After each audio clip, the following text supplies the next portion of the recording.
Hello everyone, welcome back. The topic is Dental Council of India. Now this is a very important topic from public health dentistry that you should know because this is very commonly asked question in your exams.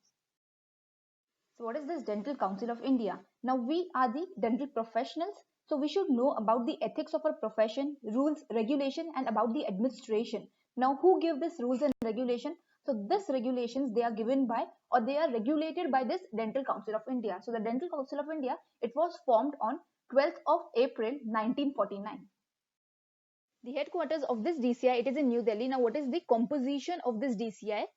That means who all are the members of DCI. So as per Dentist Act 1948, the members of Dental Council of India are, so first will be one registered dentist, then there is one member who is elected by the members of Medical Council of India, then there are 4 members who are elected by the principal, deans, director, vice principals of the dental colleges, or it will be like elected by the heads of the dental wings of the medical colleges. Then there will be one member from each university. Then there is one member to represent each state. Then there are 6 members who are nominated by the central government. And there is one Director General of Health Services. So this is like the composition of your DCI. So now what is Executive Committee of DCI? Now we have seen about the members of the composition of DCI. Now what we do is we held elections, and through that election, amongst that members, we select one president and we select one vice president. Now the most commonly asked MCQ is what is the term for this president and vice president? So the term for president and vice president is 5 years. That means they are on this position for 5 years, and after that again the election goes and you have to change the president and vice president amongst the members of DCI. Then there are 5 members who are selected amongst the DCI members, and there is one ex-official member who is the Director General of Health Services. So this is the Executive Committee of DCI. So now what are the functions and responsibility of DCI? So the Dental Council of India, it is the statutory body which is mainly concerned with the maintenance of the standard of the dental education, and further it is the duty of the council to register the qualified dentist and eliminates the quack from the field.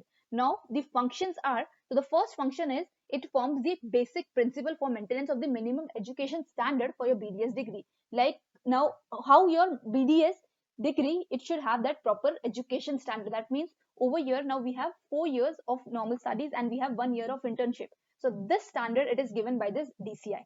The next is it gives the minimum physical requirements of a dental college. That means like how the library should be, then how many chairs your dental college it should have, then everything like the physical requirements of the dental college, like how far it should be from the city. So this all are the physical requirements. So this all physical requirements are given by this DCI. Then the next function is minimum staff pattern for undergraduate dental students in the college with 40, 60 and 100 number of admissions. So for example, now in a college you have 40 number of students, or you have 60 number of students, or you have 100 number of students.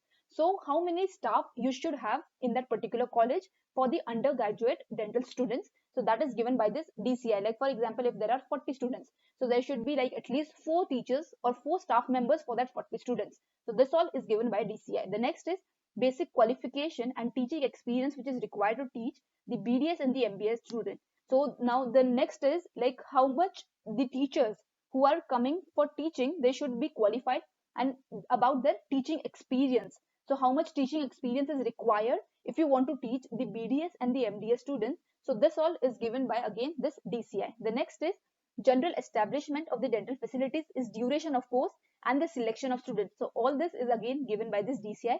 Then it is also giving the responsibility, or it has the responsibility of the migration and the transfer rule for the student. So if the student, they want to get transferred or they want to migrate from one college to other, so all this, so what are the like rules for it? So this is again given by DCI. Then the next is the regulation of scheme of the exams for BDS and MDS, about the examination. So all this again is given by DCI. And last is the dental curriculum. So in this, the time and the subject specification to clinical program and field program syllabus, everything is again given by DCI. So basically how much like syllabus you have for your exam, then what all you should know in your BDS and what all you should know in MDS. So all this is given by DCI. This is all about DCI. So if you get a question on DCI, so this is what you need to write for that particular question. So this was it. Thank you so much.